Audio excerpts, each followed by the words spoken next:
Bismillahirrahmanirrahim. Assalamualaikum warahmatullahi wabarakatuh. Apa kabar saudara semua? Semoga sehat walafiat. Kita akan diskusikan tentang kejahatan kolektif versus kebaikan kolektif. Saudara, sekawanan binatang ternak itu jika tanpa diajari akan memakan apa saja. Mereka mengikuti naluri. Ketika lapar, apa yang ada di sekitarnya itu akan dimakan tanpa peduli benda itu apa, pakan apa bukan, dan juga tidak peduli milik siapa, hak siapa gitu. Cara makan demikian pula. Ia akan memakan pakan yang tersaji di dekatnya, misalnya di wadah terbuka. Jika di dekatnya itu habis dan masih lapar, ternak akan pergi menuju tempat lain yang lebih jauh. Lalu ia akan makan di situ. Dimulai dari satu ternak, lalu akan diikuti oleh ternak lain. Mereka ini belajar sesamanya. Dimulai dari satu, mengajarkan ke yang lain, akhirnya bisa semua. Nah, ternak pendahulu ini menjadi guru bagi ternak berikutnya. Jika mereka makan di tempat yang bukan disiapkan untuk mereka, bukan hak mereka, kemudian belajar dan mengajari sesamanya, maka ini adalah kejahatan kolektif. Saya kasih tanda kutip. Sebaliknya, binatang ternak itu bisa diarahkan nalurinya, diajari cara makan dan minum yang lebih baik. Contohnya, semula binatang ternak itu diberi minum dari wadah yang terbuka. Wadah itu tentu rawan untuk terkontaminasi. Bertahun-tahun mereka minum dari wadah yang terbuka ini dan juga belajar sesamanya.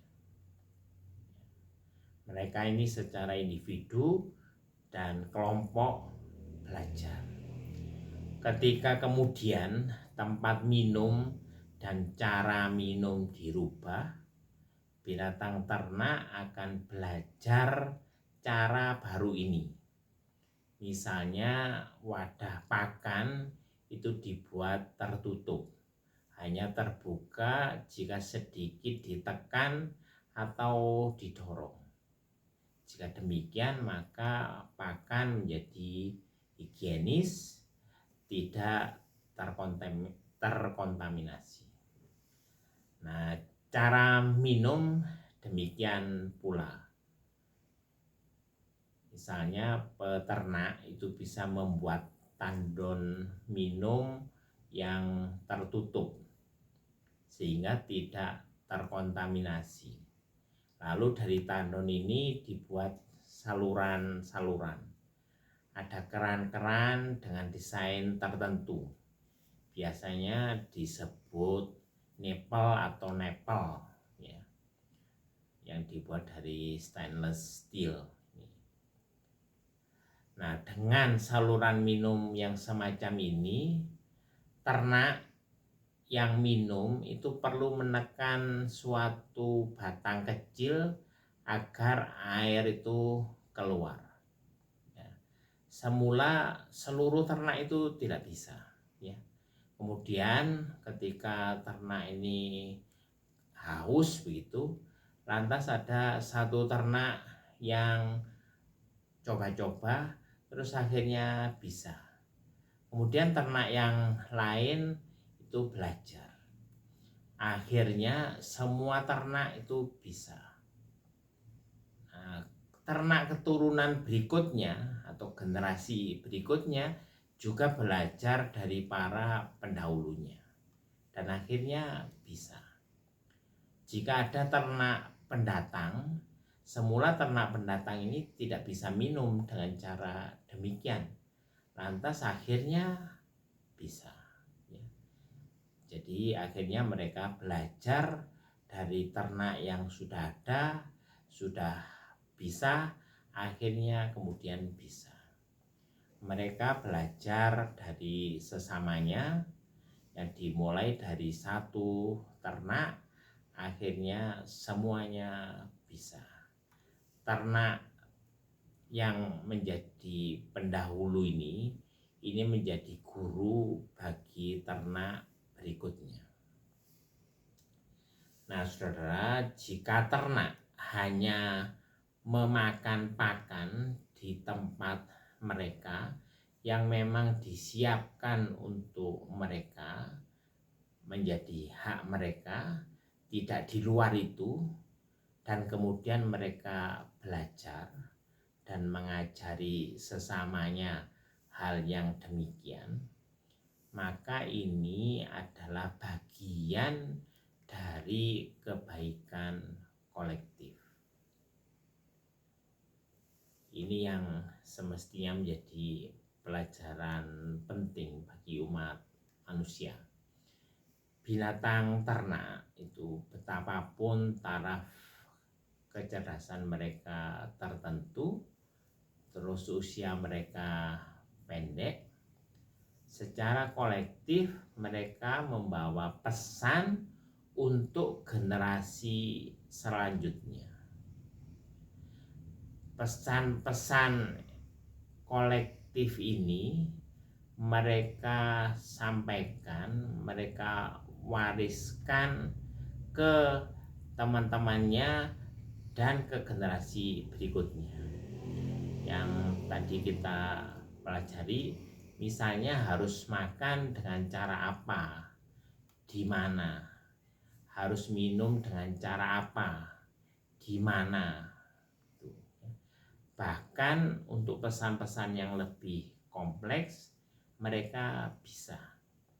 Generasi berikutnya itu menjadi lebih cerdas daripada sebelumnya.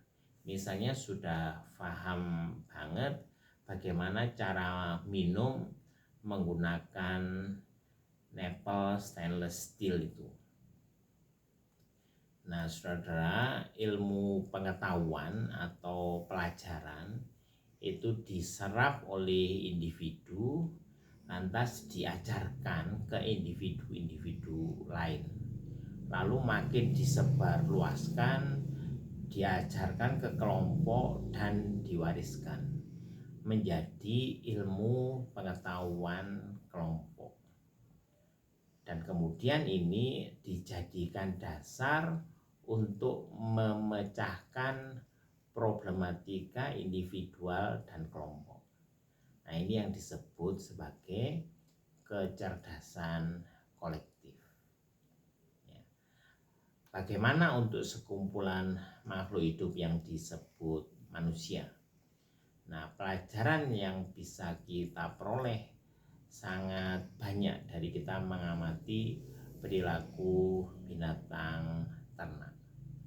Dengan kecerdasan manusia yang lebih tinggi, usia yang lebih panjang, maka pewarisan pelajaran-pelajaran, pewarisan pendidikan-pendidikan itu menjadi lebih mungkin untuk dilakukan. Apakah generasi sebelumnya itu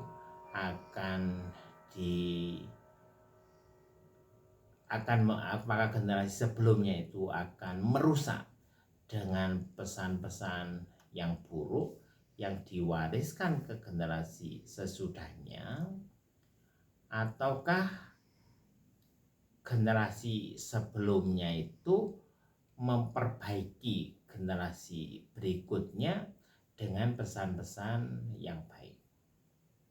Sudahkah manusia membawa pesan-pesan untuk kehidupan yang lebih baik bagi generasi yang akan datang? Wallahu a'lam bishawab. Wassalamualaikum warahmatullahi wabarakatuh.